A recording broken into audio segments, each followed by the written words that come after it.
ఒకప్పుడు 1000 సంజీవులు ఉన్న ఊరిలో రమేష్ అనే ఒక బాలుడు ఉండేవాడు. అతనికి విజ్ఞానం అంటే ఏమిటి అన్నది తెలుసుకోవాలనే కోరిక ఎక్కువగా ఉండేది.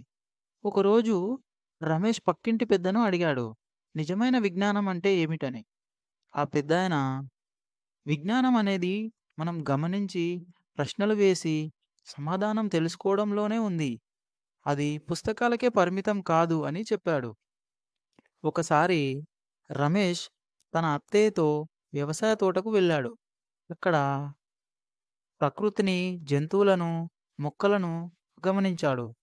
తోటలోని నీటి ప్రవాహం, పండ్ల పెరుగుదల, జీవుల సహకారం ఇవన్నీ అతనికి ఎంతో అనుభవాలను, అవగాహన కల్పించాయి. ఈ అనుభవాలన్నీ రమేష్‌కు ఒక గొప్ప పాఠాన్ని నేర్పాయి. అదేంటంటే, అత్యుత్తమ జ్ఞానం అనేది మనం ఎవరిని అయినా గమనించి గుర్తించడంలోనే కలిగి ఉంటుంది అని అతడు గ్రహించాడు. ఈ కథ పిల్లలు, పెద్దలు అందరికీ ఓ ముఖ్య సందేశం ఇస్తుంది. విశ్వంలోని ప్రతి చిన్న విషయం కూడా మనకు ఏదో ఒక కొత్త నేర్పిస్తుంది. అందుకే ఎప్పుడూ గమనిస్తూ, ప్రశ్నిస్తూ ఉండాలి.